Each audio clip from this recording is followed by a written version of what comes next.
Hello students, welcome back again in chapter Hello Alkane and Hello Arenes beta. Yesterday we have discussed the various nucleophilic substitution actions.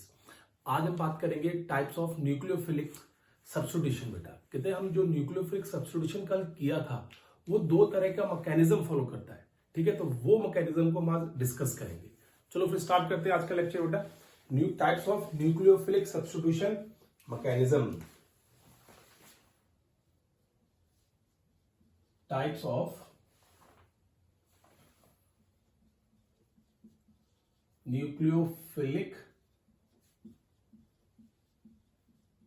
substitution mechanisms.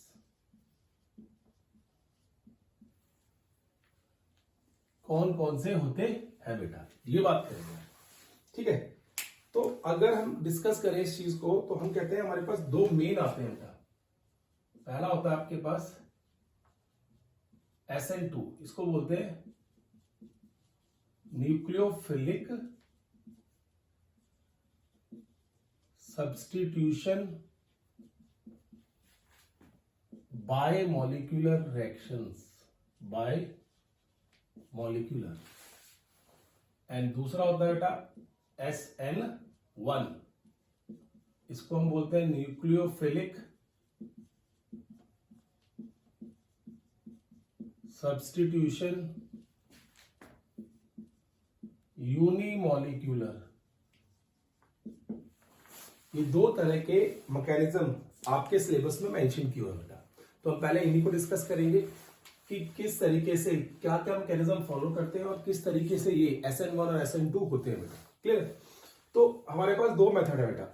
Either we differentiate between the two और इसको हम one by one करके पढ़ें. तो मैं पहले आपको one by one करके पढ़ाऊंगा, फिर आप चेक कर सकते हैं कि किस तरीके से हम डिफरेंशिएट भी कर सकते हैं इन दोनों में. ठीक है, चलो फिर स्टार्ट करते हैं विद SN2 से बेटा. Now start with SN2 mechanism. अब देखो बेटा, इस SN2 मैकेनिज्म में हम क्या करते हैं. सबसे पहले मैं कोई रिएक्शन का एग्जांपल लेता हूं जिससे आपको ये क्लियर होगा कि मैकेनिज्म किस तरीके से फॉलो करेगा. मैंने यहां पे एक अल्काइल हैलाइड कंसीडर कर लिया.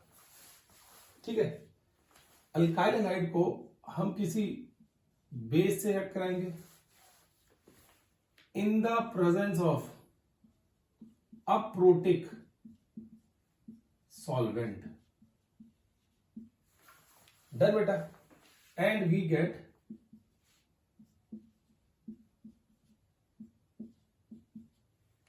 Plus Br negative. इस तरीके से सब्स्टिट्यूशन होगा बेटा वहां पे. क्लियर.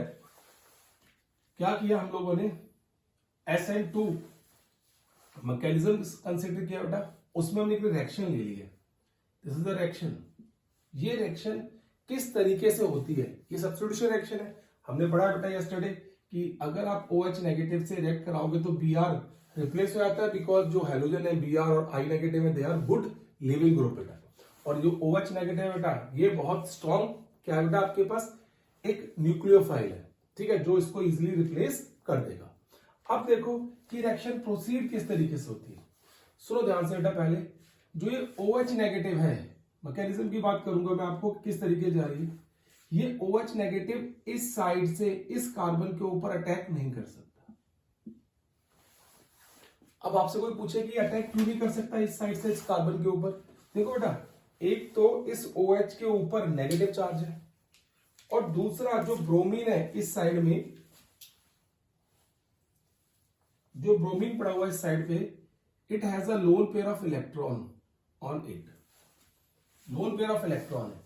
तो जैसे ही इससे अटैक करने की कोशिश करेगा इस साइड से, फ्रंट साइड से OH ग्रुप, जिस साइड पे Br लगा हुआ है बेटा, तो वहां पे उसको स्टायरिक हिंड्रेंस फील होगी. क्या होगी बेटा, स्टायरिक हिंड्रेंस. और due to that steric hindrance that attack is not possible. Attack is not possible. Attack जो है बेटा पॉसिबल नहीं होगा. क्लियर. उस स्टायरिक हिंड्रेंस की वजह say that attack is not possible in that case में. ठीक है. जब वो अटैक पॉसिबल नहीं है उस केस के अंदर, तो ये क्या करेगा, now it will try to orient itself, ये अपने आप को ओरिएंट करने की कोशिश करेगा और उस तरफ से अटैक करेगा जहां पे इसको कम से कम स्टायरिक हिंड्रेंस मिले बेटा। तो देखो क्या होगा, फिर ये कोशिश करता है कि अगर इस तरीके से अटैक नहीं हो रहा है तो it will try to attack from the back side of the molecule.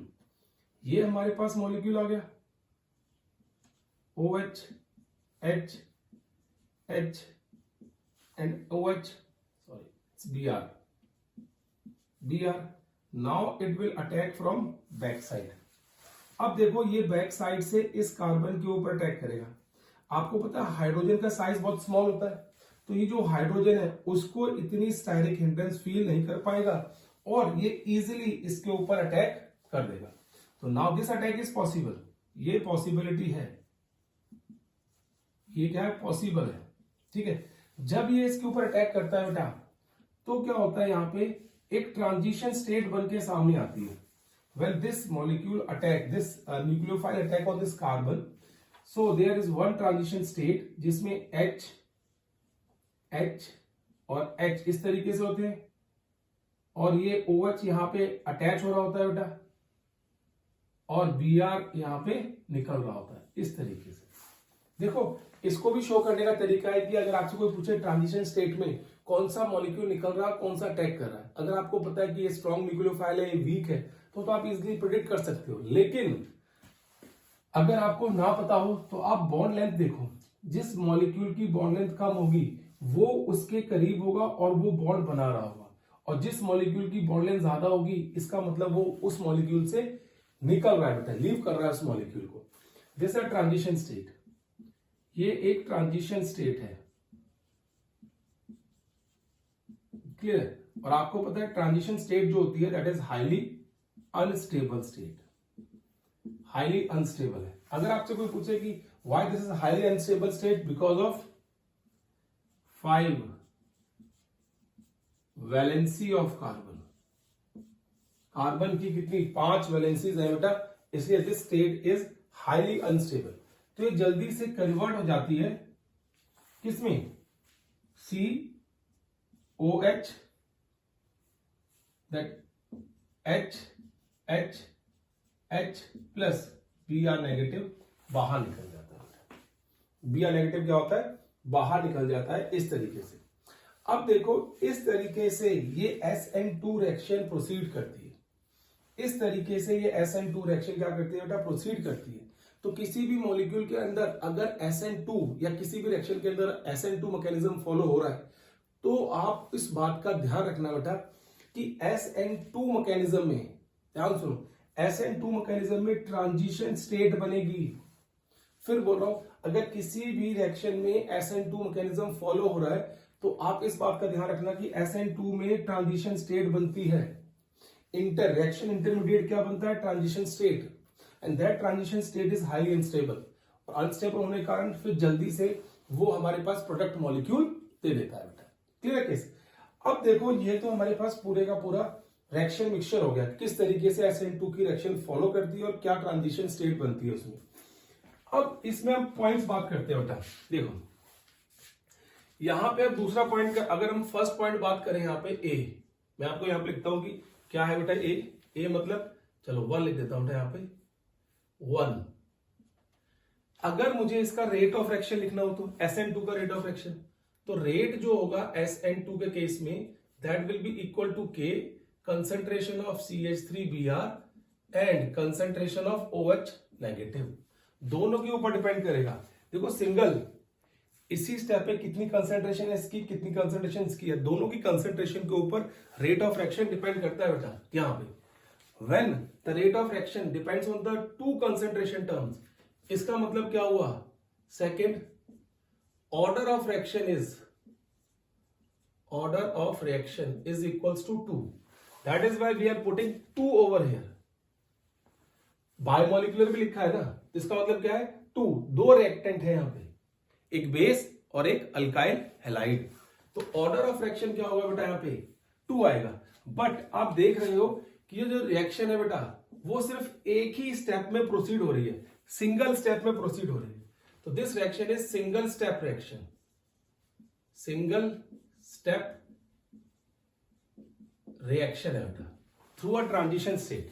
ठीक है, तो यहां पे रिएक्शन इंटरमीडिएट क्या बन रहा है बेटा, we get highly unstable transition state during a reaction. एक रिएक्शन में यहां पे ट्रांजिशन स्टेट बनती है बेटा 1 2 3 4, तो fourth we get transition state during a reaction in case of SN2 mechanism.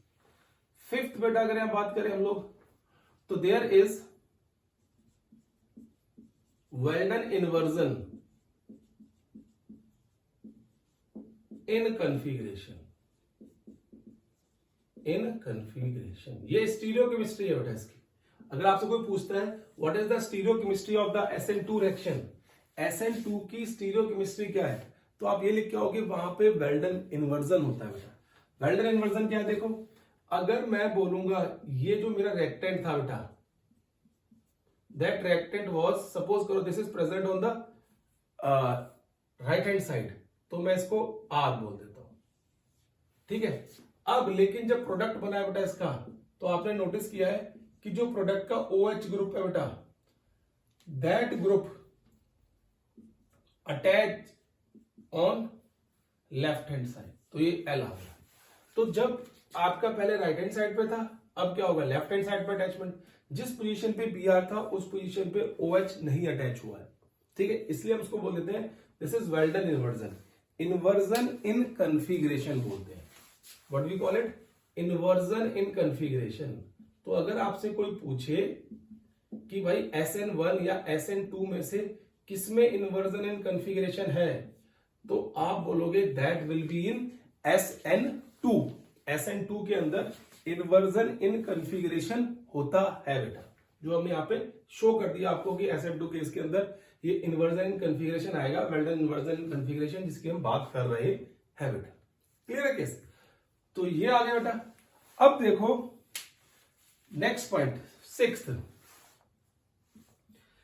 Point में क्या लिखेंगे बेटा यहां पे, कि इस केस के अंदर हमने अप्रोटिक सॉल्वेंट कंसिडर किया है। अप्रोटिक पोलर सॉल्वेंट बोलते हैं, polar solvent. Aprotic polar solvent हमने क्यों लिया बेटा यहां पे, देखो अप्रोटिक पोलर सॉल्वेंट होते हैं हमारे पास, जैसे एसीटोन, आप नाम याद रख लो, acetone. It is polar molecule, it is a polar molecule but does not give proton on dissociation होने पे ये प्रोटॉन नहीं देता, इसलिए हम इसको क्या बोलते हैं, aprotic polar solvent. Acetone is aprotic polar solvent. तो कई बार हम सॉल्वेंट की हेल्प से भी आइडिया लगा सकते हैं कि ये जो सॉल्वेंट है वो प्रोटिक है या अप्रोटिक है। ईथर भी बोल सकते हो आप, sometime you can write it ether, CH3CN, methyl cyanide, ये सारे के सारे आपके पास क्या है, अप्रोटिक सॉल्वेंट है। अब इसमें अप्रोटिक सॉल्वेंट की क्या जरूरत थी, सपोज करो बेटा अगर मैं इसमें प्रोटिक सॉल्वेंट डालता, तो प्रोटिक सॉल्वेंट मतलब H देता, HBr को लेके चला जाता और रिएक्शन इजीली हो जाती है यहाँ पे। इसलिए हमें ये चेक करना था कि जो न्यूक्लियोफाइल है वो अटैक करना चाहिए यहाँ पे, और न्यूक्लियोफाइल के लिए न्यूक्लियोफाइल जो है उसकी स्ट्रेंथ के ऊपर ये रिएक्शन डिपेंड करती है। तो इसका मतलब क्या हुआ, 7 पॉइंट, कि जो न्यूक्लियोफाइल है इन case of SN2, nucleophile must be strong. Nucleophile यहां पे स्ट्रॉन्ग होना चाहिए, अगर वीक न्यूक्लियोफाइल होगा तो SN2 रिएक्शन नहीं होगी।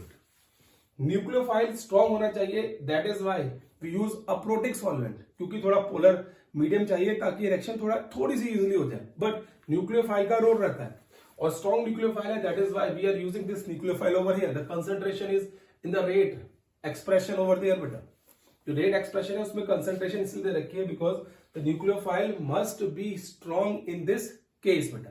इस केस में जो न्यूक्लियोफाइल है वो स्ट्रॉन्ग होना चाहिए बेटा। 7, 8 देखो बेटा, order of reactivity of alkyl halide. Order of activity of alkyl halide बेटा इस केस में आता है सबसे ज्यादा 1 degree, then 2 degree, then 3 degree बेटा। क्लियर है? अब ये ऑर्डर ऑफ एक्टिविटी क्यों होती है? ये इसलिए होती है बेटा, देखो it is due to, 2 minute बेटा, this order of activity is due to steric hindrance. Steric hindrance maximum किस में होगी? Steric hindrance 3rd degree, 2nd degree और 1 डिग्री। तो 1 डिग्री में कम है, that is why order of activity of SN2 reactions is of this order बेटा, वो इस ऑर्डर की होती है। क्लियर है केस? तो वो आ गया। अब देखो 8 के बाद 9th पॉइंट लिखता हूं, मैं इसको रब कर रहा हूं, पहले आप इसको नोट करो जल्दी से, फिर मैं रब करता हूं इसे।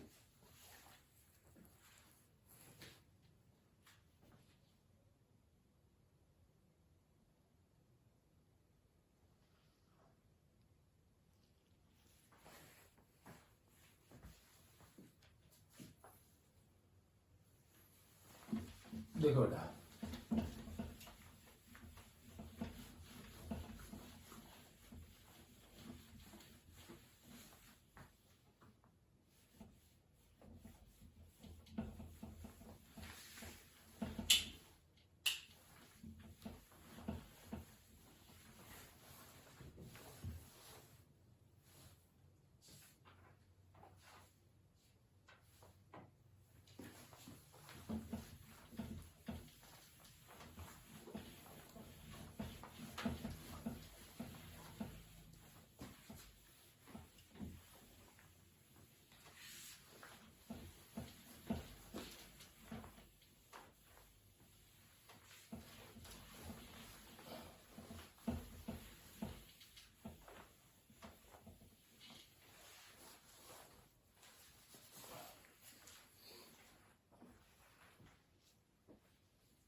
ठीक है ना?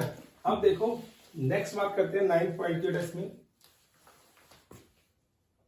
9th order of activity, order of leaving group that will be I negative, सबसे पहले लीव करता है बेटा, फिर Br नेगेटिव, फिर Cl negative and then we have F negative. ठीक है, ये तो बहुत ज्यादा पुअर लीविंग ग्रुप होता है बेटा, तो शो नहीं करते जनरली, हम इसका कोई रिएक्शन शो नहीं करेंगे, लेकिन आपको पता होना चाहिए कि ऑर्डर ऑफ लीविंग ग्रुप क्या होगा बेटा, ये रहता है। क्लियर है? Next, due to transition state formation, transition state formation, it does not undergo, due to transition state formation it does not undergo rearrangement reaction। बेटा याद रखना है पॉइंट कि जो SN2 रीअरेंजमेंट रिएक्शन, जो SN2 मैकेनिज्म है, अगर किसी रिएक्शन में SN2 मैकेनिज्म लग रहा है तो उसमें रीअरेंजमेंट की पॉसिबिलिटी नहीं है। जहां पे Br लगा है उसी की डिफरेंट साइड के ऊपर OH नेगेटिव या कोई भी न्यूक्लियोफाइल अटैच हो जाएगा, but there will be no rearrangement in this case. इस केस में कोई रीअरेंजमेंट नहीं होता because of the transition state formation, because transition state वहां पे बनती है, इसलिए हम उसको कंसीडर नहीं करते कि कोई भी रीअरेंजमेंट वहां पे होता है। 11 देखो बेटा, कोई पॉइंट इसका है तो 11 पॉइंट। ठीक है, अब 11 पॉइंट में बात करें बेटा यहां पे, तो वो है here back side attack is possible. Back side attack मतलब nucleophile will not attack from that side which has halogen due to steric hindrance। उस तरफ से अटैक नहीं करेगा जिस तरफ हेलोजन है बेटा, due to steric hindrance. Clear है? अब 12वां बेटा, ये ऑप्टिकली एक्टिव होगा। ऑप्टिकली SN2 का जो कंपाउंड बनता है दैट इज ऑप्टिकली एक्टिव। तो शो कर रहा हूं देखो आपको यहाँ पे कि यहां पे था वो है, अगर ये R है, अगर ये D फॉर्म है तो वो L फॉर्म होगी बेटा। क्लियर ना? अगर ये D है तो ये क्या होगी L, बिकॉज Br और OH की जो पोजीशन है that is quite different in that case. तो ये ऑप्टिकली एक्टिव रहता है केस बेटा। ठीक है? तो इस तरीके से हम क्या करते हैं, SN2 के बारे में बात करते हैं कि SN2 रिएक्शन जो होती है वो किस तरीके से और किस मैकेनिज्म को फॉलो करती है। अगर कोई भी SN2 रिएक्शन आए तो क्या होगा इस केस के लिए। पहले SN1 खत्म करते हैं, फिर हम क्या करेंगे, दोनों का कंपैरिजन करेंगे बेटा, कंपैरिजन विद द एग्जांपल। ठीक है? तो फिर आपको और अंडरस्टैंडिंग हो जाएगी किस तरीके से SN1 है और किस तरीके से SN2 है। और आप ये भी प्रेडिक्ट कर सकते हो कि किस रिएक्शन में SN1 होगी और किस रिएक्शन में SN2 होगी बेटा। ठीक है? नोट करो इसको जल्दी से।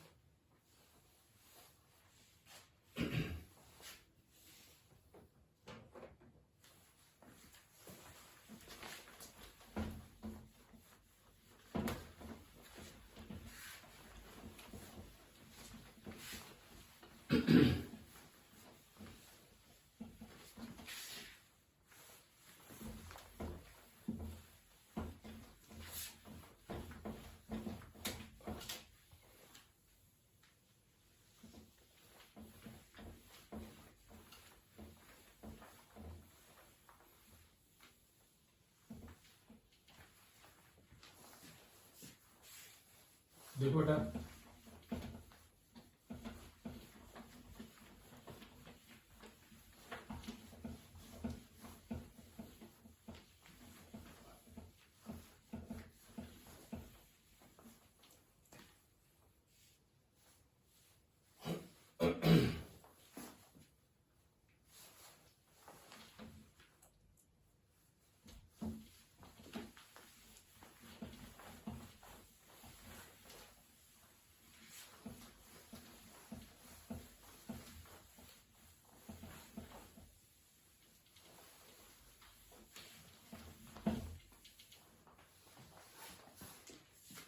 अब देखो ना बी पार्ट है हमारे पास, that is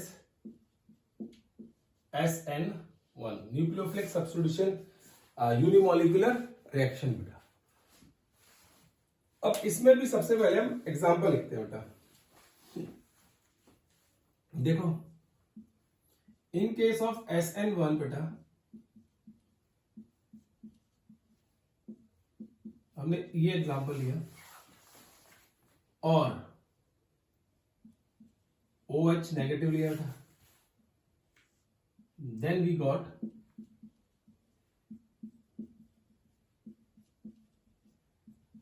OH plus Br negative बाहर निकल गया। ये SN1 है बेटा, nucleophilic substitution reaction 1। Clear? SN1 का केस यहाँ पर। अब देखो रिएक्शन होती कैसे बेटा, हम इसके मैकेनिज्म की बात करते हैं हल्के थोड़ा सा, जो मैकेनिज्म हमने पहले डिस्कस किया था SN2 केस में। अब इसमें क्या होता है देखो बेटा, CH3 यहां पे लिखो protic solvent, polar protic solvent Br।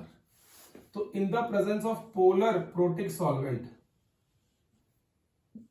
Polar protic solvent की प्रेजेंस में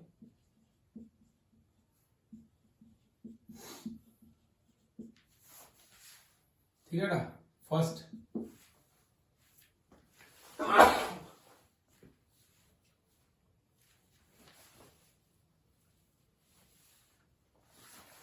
सॉरी बेटा, देखो पोलर प्रोटिक सॉल्वेंट की बात करें अभी यहाँ पे, तो क्या आएगा, first it will give you carbocation, positive plus Pr negative यहां से बाहर निकल जाएगा, ठीक है ना। तो ये पहले स्टेप पे generation of carbocation will take place. तो हम क्या बोलते हैं इस केस में, formation of carbocation take place, formation of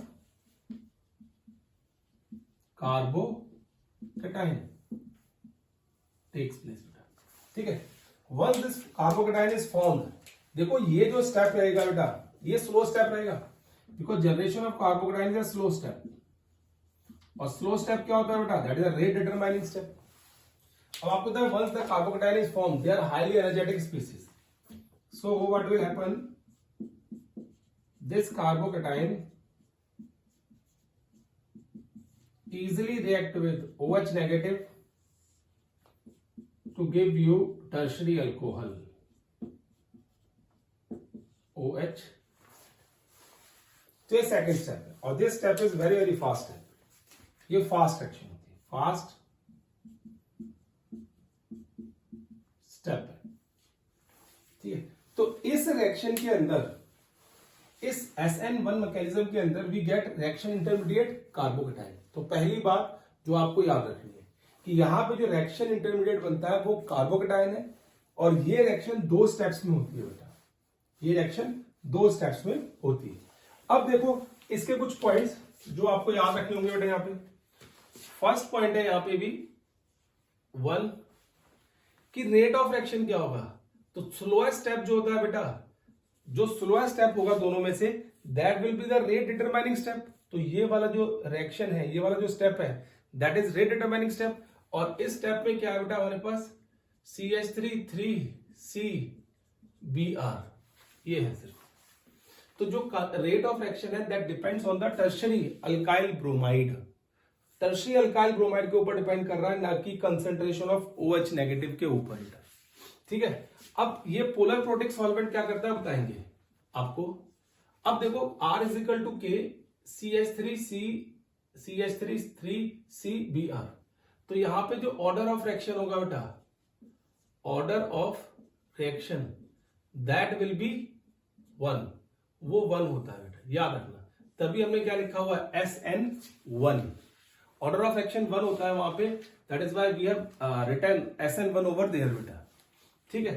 third देखो, it is 2 steps reaction, 2 steps reaction, ये 2 स्टेप रिएक्शन है, 1 स्टेप और 2 स्टेप। थर्ड बेटा, not 2, this is third. Fourth देखो बेटा, reaction intermediate, reaction intermediate is carbocation. ये याद रखना है आपको कि SN1 में कार्बोकेटाइन रिएक्शन इंटरमीडिएट बनता है बेटा, क्लियर है। क्या है रिएक्शन इंटरमीडिएट जो है यहाँ पे, दैट इज अ कार्बोकेटाइन बेटा, ठीक है। अब मैं थोड़ा इसको रब करके बेटा इसको यहां लिखता हूं प्लस Br नेगेटिव, अगर किसी को कंफ्यूजन हो रही है थोड़ी बहुत तो अब देखो फिफ्थ पॉइंट बेटा, रिएक्शन इंटरमीडिएट क्या बन गया यहाँ पे, कार्बोकेटाइन बन गया, ठीक है। अब हम क्या कहेंगे इस केस के अंदर कि polar protic solvent is consider, polar protic solvent. और जो पोलर प्रोटिक सॉल्वेंट होते हैं बेटा, they are water, alcohol, ethanol आप कह सकते हो, एसिटिक एसिड कह सकते हो बेटा, एक्सेट्रा। ये सारे के सारे ऐसे सॉल्वेंट हैं जो H पॉजिटिव आयन देंगे। And why we are considering H positive ion in this case? Because we need to remove this Br, then it will form a carbocation. तो इस Br को रिमूव करने के लिए हमें कोई भी पोलर प्रोटिक सॉल्वेंट चाहिए which gives you H positive ion, और जो H positive ion मिल जाएगा बेटा यहां से, ठीक है, तो HBr लेके अलग निकल जाएगा और यहाँ पे कार्बोकेटाइन इजिली जनरेट हो जाता है SN1 में। तो इसलिए हमें पोलर प्रोटिक सॉल्वेंट की जरूरत पड़ती है वहां पे। सिक्स्थ बेटा देखो पॉइंट यहां पे, न्यूक्लियोफाइल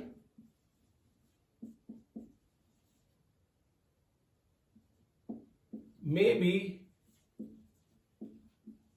वीक और स्ट्रॉन्ग। यहां पे इस चीज का फर्क नहीं पड़ेगा। न्यूक्लियोफाइल वीक भी हो सकता है और इट मे बी स्ट्रॉन्ग, और वो स्ट्रॉन्ग भी हो सकता है क्योंकि यहां पे देखो बेटा पोलर प्रोटिक सॉल्वेंट की वजह से कार्बोकटाइन जनरेट हो गया। अब कोई भी न्यूक्लियोफाइल हो, whether it is a strong nucleophile और weak nucleophile, it can easily attack on this carbocation to make stable product. Clear है? वैसे तो ये भी हाईली स्टेबल है due to positive I effect, but अगर आप इसको देखोगे तो because there is no charge on this molecule, that is why it as compare to this carbocation this is highly stable. वो हाईली स्टेबल रहता है बेटा वहां पे। तो न्यूक्लियोफाइल में भी वीक और स्ट्रॉन्ग उसका फर्क नहीं पड़ता, बस आपको पोलर प्रोटिक सॉल्वेंट याद रखना है। और पोलर प्रोटिक सॉल्वेंट कहीं लिखा हो तब भी आप पहचान सकते हो कि वो SN1 रिएक्शन है, because we need carbocation in that reaction बेटा। सेवंथ देखो, if we talk about stereochemistry of SN1, तो यहां पे कार्बोकटाइन बन रहा है बेटा। देखो कार्बोकटाइन बन रहा है इस तरीके से CH3 एंड CH3, इसको पॉजिटिव चार्ज। और आपको पता है जो कार्बोकटाइन है बेटा is a planar molecule,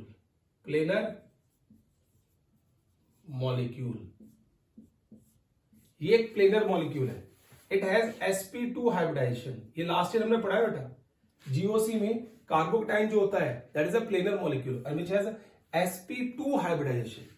due to the planar molecule the attack, अब ध्यान से सुनो, इसको समझने की कोशिश करो जो मैं समझा रहा हूं आपको बेटा, ठीक है?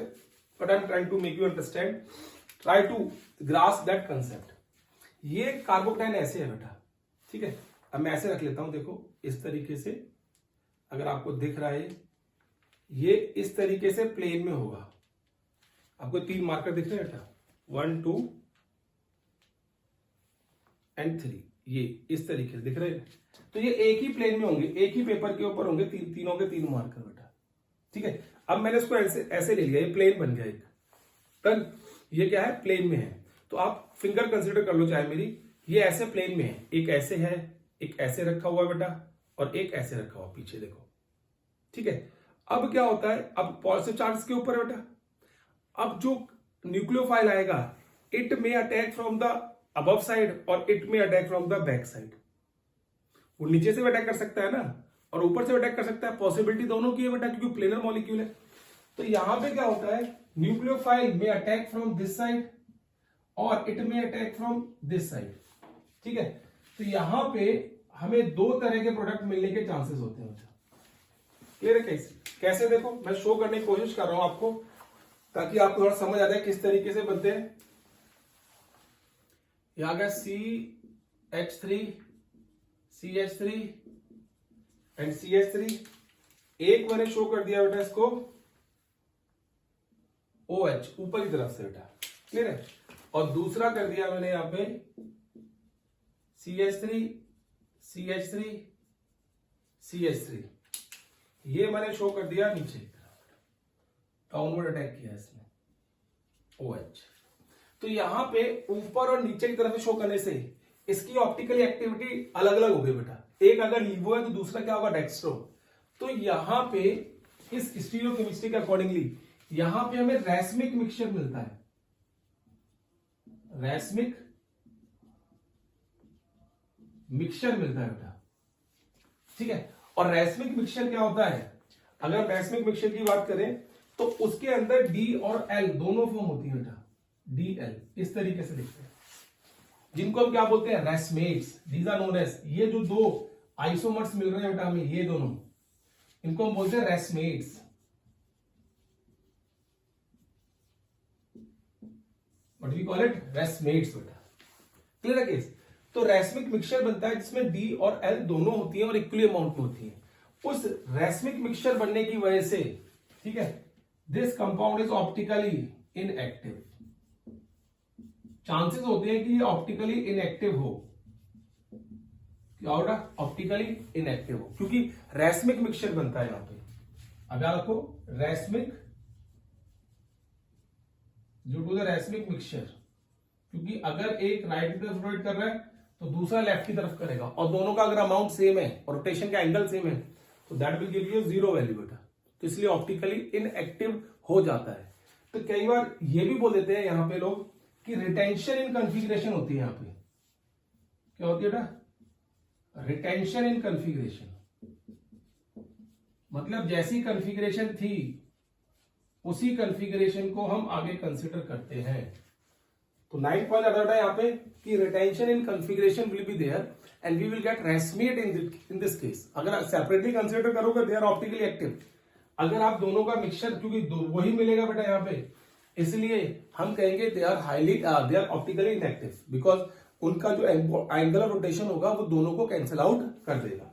ठीक है बेटा, तो इसको हम बोलते हैं रिटेंशन इन कॉन्फ़िगरेशन हो जाना बेटा। ठीक है, 10th देखो यहां पे, due to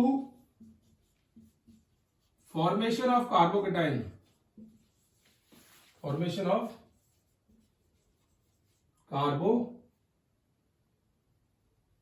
due to formation of carbocation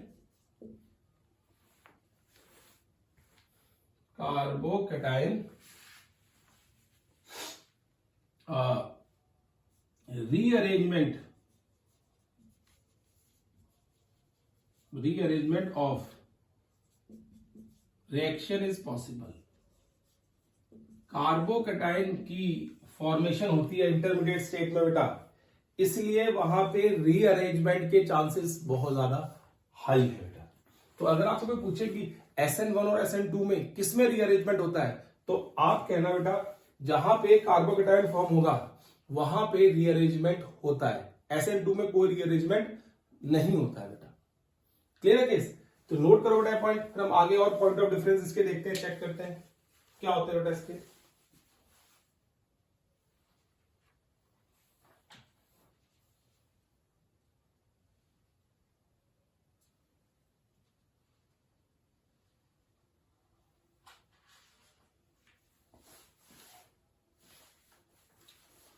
तो देखो बेटा,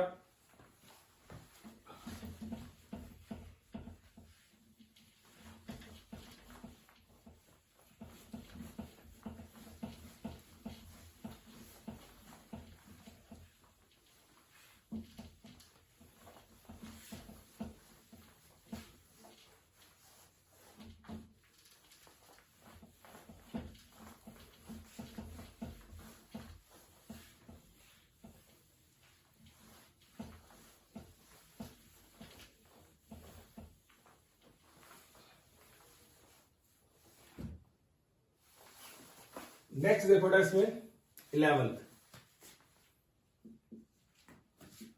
order of reactivity of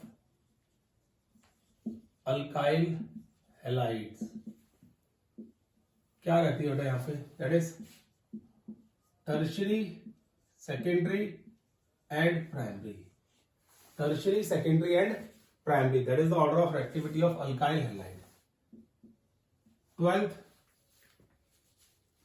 order of activity of alkyl halide, tertiary, secondary and primary। और नेक्स्ट क्या आता है इसमें? Order of leaving group, that will B same, leaving group that will B same, that is I negative best है बेटा, फिर Br negative, Cl negative and F negative. इस case में ये भी आप शो करते हो कि order of leaving group same रहता है। तो SN1 और SN2 में अगर कोई चीज कॉमन है, that is order of leaving group is same in both the cases. Both cases में ऑर्डर ऑफ लिविंग ग्रुप हम क्या मानते हैं बेटा? सेम मान के चलते हैं इस रिएक्शन के अंदर। ठीक है बेटा, तो ये कुछ पॉइंट ऑफ डिफरेंस थे बेटा किसमें? SN1 और SN2 के अंदर। जो मैंने पॉइंट्स लिखाए हैं, आप चाहो तो पॉइंट ऑफ डिफरेंस में उनको कैलकुलेट कर सकते हो, चेक कर सकते हो, बता सकते हो कि क्या क्या होंगे बेटा, तो उसके अकॉर्डिंगली आप ये शो कर सकते हो। तो चलो अब चेक करते हैं। तो SN1 और SN2 हो गया। मैंने आपको बोला था कि यहाँ पे रीअरेंजमेंट का एक बहुत अच्छा केस लगता है बेटा। ठीक है, तो rearrangement is possible in the case of SN1 and SN2 में रीअरेंजमेंट पॉसिबल नहीं है, वो किस तरीके से हम चेक करेंगे वो बताता हूं आपको। ठीक है, अब देखो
देखो ना, यहाँ पे हम बात करते हैं इस केस में रीअरेंजमेंट की।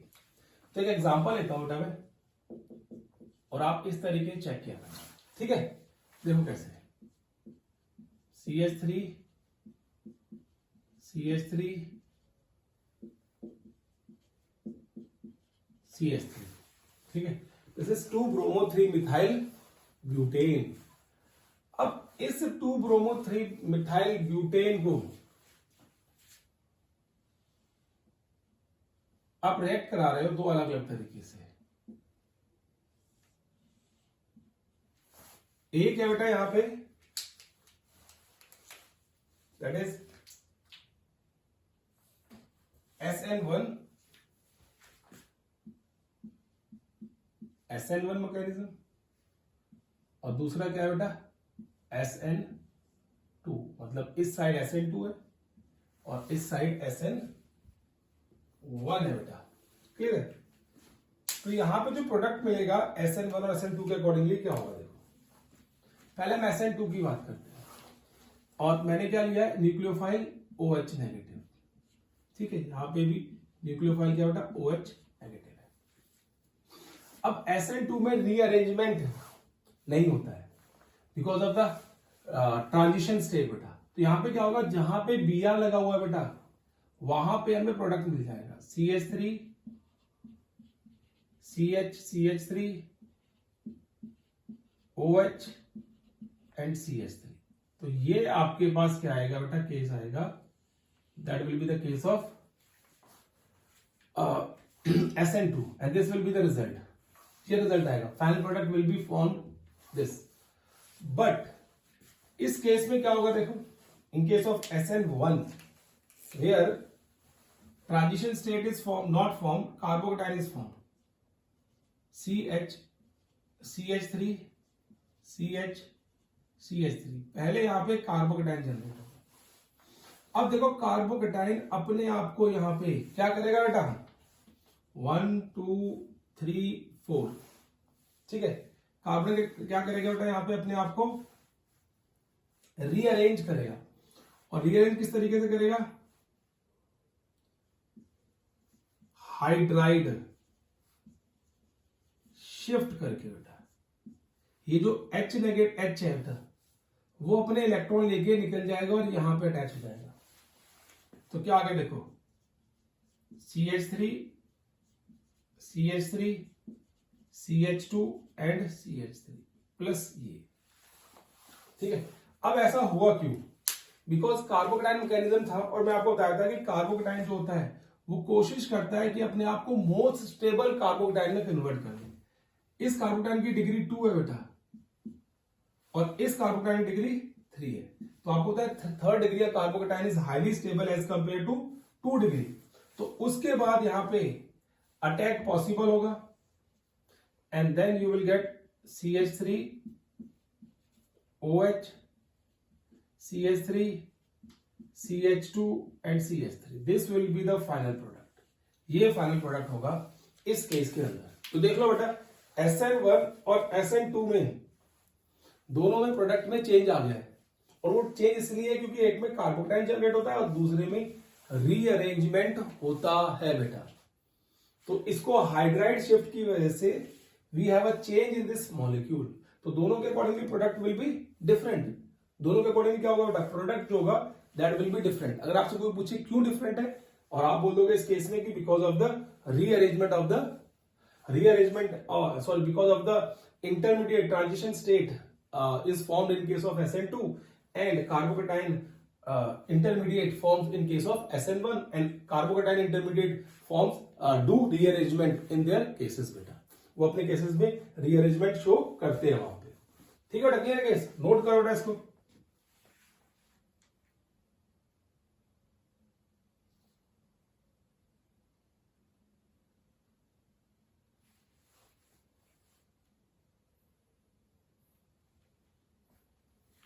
ठीक है बेटा, तो ये केस आपका आता है। अब देखो यहां पे आप चाहो तो और भी एग्जांपल ले सकते हो, you can consider one more example over here. Carbocation की बात कर रहे हो हम लोग, तो क्या कंसीडर कर सकते हैं एग्जांपल, देखो हम कह सकते हैं यहाँ पे CH3 CH3 CH3 CH Br and CH3 बेटा। तो what will be the product, what will be the product according to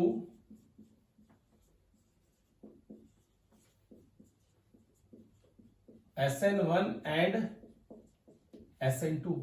SN1 और SN2 के अकॉर्डिंगली प्रोडक्ट क्या बनेगा यहाँ पे। ठीक है, अगर मैं आपको आंसर दूं, आप कोशिश करना और आप पता करना किस वजह से प्रोडक्ट बनेगा और कौन सी शिफ्ट होगी। यहाँ पे मैं आपको आंसर लिख के दे रहा हूं यहाँ पे, क्लियर है, ताकि आपको याद रहे कि आंसर क्या बन रहा है। देखो अकॉर्डिंग टू SN1 के accordingly the product will be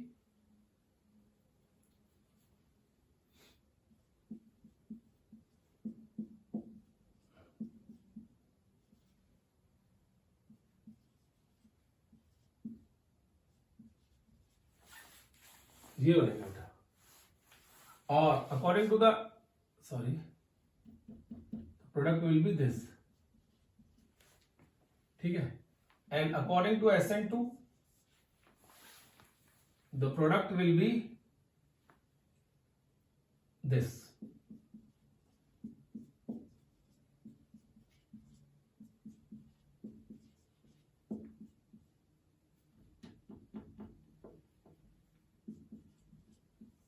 ये SN2 के अकॉर्डिंगली बनेगा और ये SN1 के। तो आपको चेक करना है कि कौन सी शिफ्ट हुई है यहाँ पे, जिसके अकॉर्डिंगली ये प्रोडक्ट SN1 में बना और ये प्रोडक्ट SN2 में बना है बेटा। देखो इसी के साथ हमारा SN1 और SN2 जो रिएक्शन है वो मैकेनिज्म यहाँ पे खत्म होता है बेटा। क्लियर है, फिर नेक्स्ट वीडियो में डिस्कस करेंगे आगे optical activity of the compound. Till then take care and bye bye बेटा।